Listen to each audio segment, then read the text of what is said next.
Bienvenue à toi dans ce nouvel épisode de l'envol du dragon. Aujourd'hui, je vais compléter l'épisode de la semaine dernière où j'ai abordé les émotions. Là, je vais parler de la sensibilité.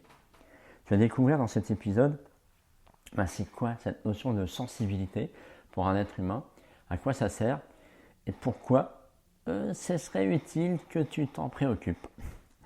Alors bonjour à toi, je m'appelle Patrice Renez et je suis coach dans l'art de s'aimer soi et je permets aux clients que j'accompagne, des hommes, des femmes, qui sont mal à l'aise avec eux-mêmes, qui se détestent parfois, à libérer leur potentiel en apprenant justement à s'aimer eux-mêmes.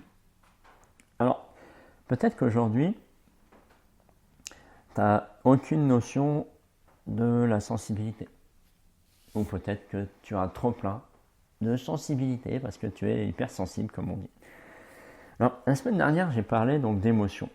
J'ai parlé de ce que c'est un peu les émotions. Et aujourd'hui, je voudrais compléter ça avec cette notion de sensibilité. Que tu sois hypersensible ou que tu sois coupé complètement de tes réactions émotionnelles, que tu ne vibres pas du tout tes émotions, tu t'en es désolidarisé à ta façon. Et peut-être que tu as déjà essayé une fois d'exprimer cette émotion-là. Et pour l'hypersensible, je ne te pose pas la question parce que ça sort tout seul. Alors justement, qu'est-ce qui se passe au moment où tu es dans cette émotion et que tu essayes ou que tu l'exprimes, tu la montres, qu'est-ce que tu ressens? Alors, en fait, quand tu exprimes ton émotion, surtout si tu n'es pas à l'aise avec, tu vas te retrouver dans une zone de vulnérabilité. D'accord? Ben oui, parce que tu vas te retrouver dans un territoire que tu ne connais pas, que tu ne maîtrises pas, qui fait peur, puisque surtout si tu as des injonctions qui sont fortes en toi, qui ont généré des croyances, et je vais te donner des exemples, et ben ça va te mettre mal à l'aise, et du coup, ça va vraiment pas t'inciter à les exprimer. Peut-être justement que tu as vécu des injonctions dans ta jeunesse, et même encore maintenant, du genre un vrai homme, ça pleure pas. Arrête de pleurnicher, sois forte. Ou encore, faut pas rire trop fort, il y a des gens qui sont malheureux. Celle-là, je l'ai entendue dans la rue, d'une maman qui disait ça à son petit gamin. Super. Il y a aussi, il ne faut pas montrer ses faiblesses. Ou alors, il faut garder la tête haute et continuer. Il ne faut pas montrer ses émotions. C'est pas bien, les autres vont en profiter. Les filles, ça doit être douce et pas se mettre en colère. Donc, si tu as navigué dans ton enfance et encore aujourd'hui avec ton entourage, avec des drivers de ce type-là, et il y en a plein d'autres, il y en a des dizaines d'autres, c'est sûr que ça ne va pas t'aider à exprimer facilement tes émotions et aller dans ta sensibilité. Pourtant, c'est là où il faut aller. Je dis toujours, moi je parle très peu en fait avec mes clients de zone de confort, de sortir de sa zone de confort. Je parle plutôt de traverser ces zones de vulnérabilité. Oui, ça fait peut-être plus peur, mais c'est la notion de traverser. Parce que derrière une zone de vulnérabilité, forcément il y a une zone de stabilité.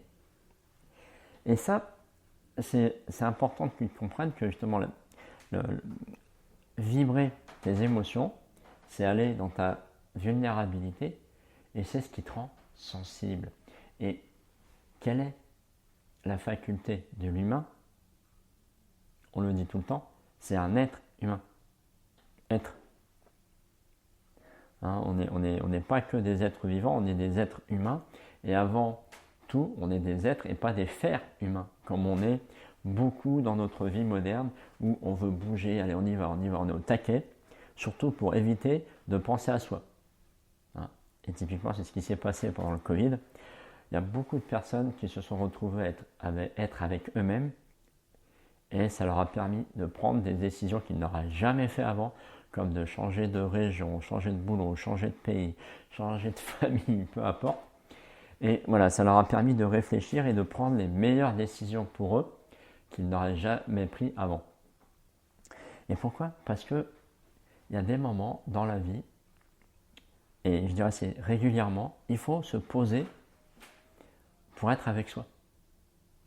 C'est même pas être dans la musique, être dans un livre, même pas être dans ses pensées, c'est être là, un peu comme ce qu'on appelle le moment présent, et laisser venir ce qui vient.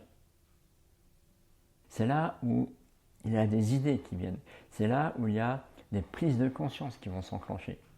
Mais pour ça, il faut que tu sois sensible à toi-même. Il faut, je vais arrêter avec le il faut, mais plutôt dire, c'est utile que tu t'ouvres à toi-même, que tu te ouvres le cœur à tes émotions, à ta sensibilité justement. C'est ça la difficulté. Et au même titre que ce que j'ai proposé dans le dernier épisode sur les émotions, c'est prendre ton cahier des émotions et fais la même chose de façon plus large, avec exprimer ta sensibilité. Exprimer sa sensibilité, c'est là, par exemple, je suis chez moi, j'observe, là il fait beau, il y a le soleil, il y a des arbres qui commencent à être en fleurs, c'est beau. C'est un petit waouh, ou ça peut être un grand waouh. S'ouvrir à la sensibilité, c'est s'ouvrir à ce qui est beau, ou ce qui te met en joie. Ça peut être de la gratitude pour une personne que tu aimes, en vie ou décédée, peu importe. Ça peut être en gratitude pour tout ce que tu as dans la vie, pour ta femme, tes enfants, ton mari, ton job, pour ce que tu es aussi, pour ce que tu deviens, pour toute tes transformations. C'est ça, s'ouvrir à sa sensibilité, c'est s'ouvrir à soi. Et c'est pour ça que, en tant qu'ancienne personne coupée de mes réactions émotionnelles, je ne dis pas coupée de ses émotions, je le rappelle, parce qu'une émotion, quoi qu'il arrive, elle va être là. Tu as un déclencheur physiologique qui va te transmettre des neurotransmetteurs, un produit chimique qui va te transmettre les neurotransmetteurs pour te donner ce qu'il faut par rapport à la joie, la tristesse, la peur, etc. Tu vas l'avoir. Par contre, c'est tes réactions derrière émotionnelles que tu peux stopper à la racine, comme moi je l'ai fait. Mais par contre, le danger, c'est que tu es dans l'incapacité de ressentir les choses. Tu ne sais pas apprécier les choses, tu ne sais pas dire ce que tu aimes ou ce que tu n'aimes pas, tu ne sais pas dire ce qui te fait peur ou ce qui ne te fait pas peur, ou tu as du mal. Donc voilà, c'est ça. Puis je rappelle, j'en profite, je remets une couche. Les émotions ne se gèrent pas, ne se contrôlent pas et ne se maîtrisent pas. Comme je l'ai dit dans le dernier épisode, je le redis aujourd'hui, elles s'accueillent et elles s'acceptent. Et après, tu agis en conséquence. Ou pas. D'accord? Donc, revenons à cette sensibilité. Alors, la notion de sensibilité, c'est ça aussi. C'est profiter de la vie. Je te rappelle que la vie, elle n'est pas faite pour être chiante. La vie, elle n'est pas faite pour être souffrance. Elle n'est pas faite pour être dure. Elle n'est pas faite pour être une vie de merde. On peut avoir des passages, à chacun de trouver la voie pour s'en sortir, mais si en plus tu cultives une non-sensibilité chez toi, ça va être d'autant plus compliqué. Alors que si tu apprends vraiment à regarder ce qui se passe chez toi, à observer ce qui se passe chez toi, à observer ta sensibilité, ta réceptivité avec le monde extérieur et ce qui se passe chez toi, c'est une expérience magique qui va te permettre vraiment d'apprendre à te connaître, d'apprendre à t'aimer. Oui. Moi, tu me demandais, à une époque, c'est quoi ton plat préféré? C'est tout juste si je savais. On me demandait quelle est ta couleur préférée, ta musique préférée. C'est encore la musique, j'y arrivais. Mais la couleur préférée, je ne savais pas trop. Ben oui, je ne prenais pas le temps avec moi-même et je me coupais de toutes mes réactions émotionnelles. Donc c'était impossible pour moi de vibrer ce que je ressentais, vu que je m'en coupais. D'accord, je me coupais de mes réactions émotionnelles. Donc quelque chose que j'aime bien, oui, j'arrivais peut-être à dire c'est bon. Mais je ne sais pas si je l'ai déjà dit, mais à l'époque où j'ai rencontré ma femme il y a plus de 20 ans, quand elle a commencé à m'offrir des cadeaux, le seul truc que je savais dire, c'était un petit merci. Alors qu'en fait, au fur et à mesure, je comprenais qu'à l'intérieur, dans mon corps, ça faisait waouh et je sautais partout, à l'intérieur. Mais j'étais dans l'impossibilité de trouver la voie pour l'exprimer. Entre nous. C'est extrêmement frustrant pour l'autre. Quel est le cadeau? Quel est le double cadeau de la sensibilité? Déjà pour toi, c'est t'ouvrir à la beauté du monde. Donc, à arrêter de voir tout ce qui est négatif chez toi. D'accord? Ou sinon, tu n'as pas la bonne sensibilité.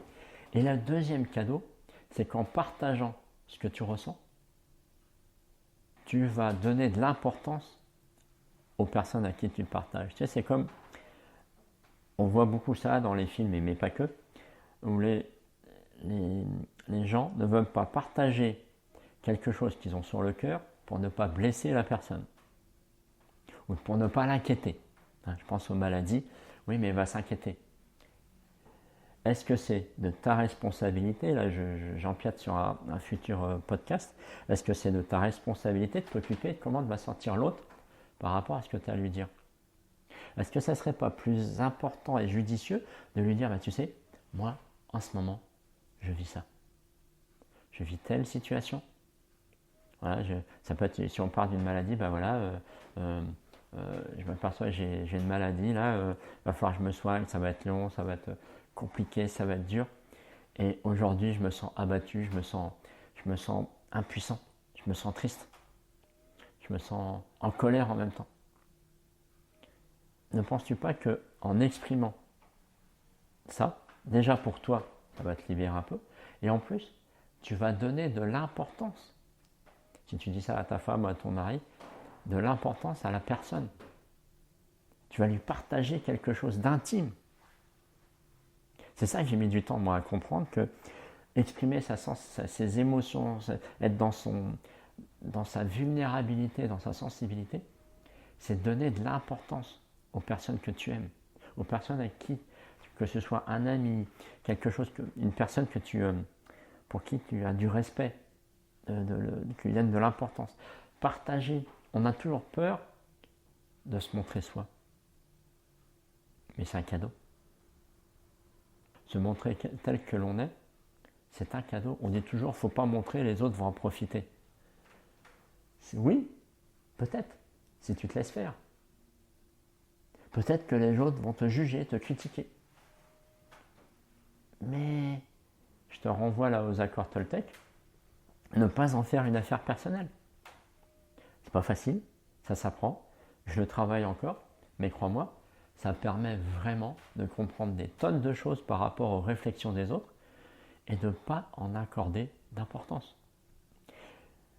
Pour moi, apprendre à jouer la sensibilité, même aujourd'hui, tu sais, après plus de 30 ans à couper de mes réactions émotionnelles, même si ça fait 10 ans que j'ai commencé ce qu'on appelle le développement personnel, je dirais que ça fait vraiment, 4 ans que je travaille à fond sur les émotions, la sensibilité, la vulnérabilité. Donc j'ai encore énormément à apprendre.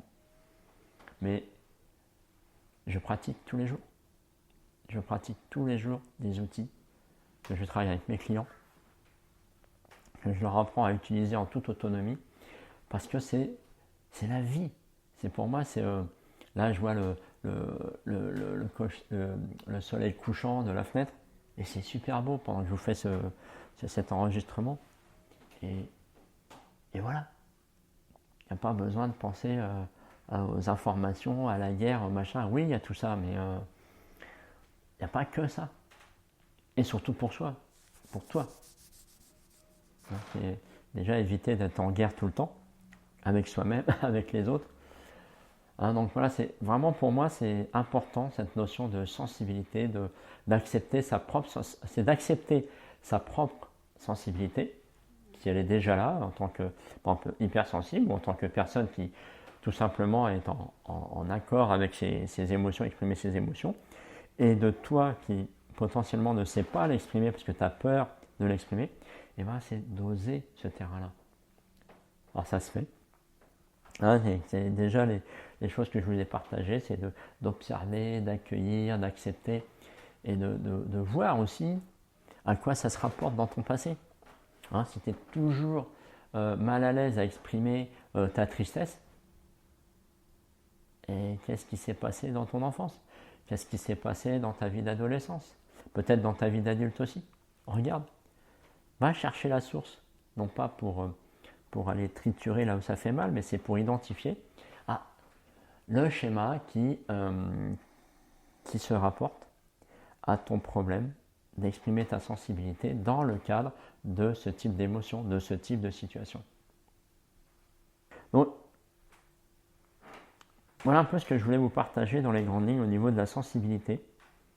Que je vais vous résumer un peu ce que j'ai dit. C'est donc comprendre que la sensibilité, c'est l'état dans lequel tu te retrouves quand tu veux montrer ou exprimer tes émotions, parce que tu vas te retrouver à devoir traverser ta zone de vulnérabilité et tu vas te retrouver sensible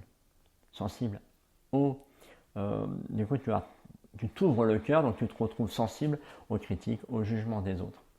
C'est la sensibilité, c'est aussi, je te disais, c'est deux cadeaux que tu offres. Un cadeau à toi-même pour te libérer du poids que tu as sur le cœur, et aussi offrir de l'importance à la personne à qui tu partages ça. C'est lui donner ta pleine confiance.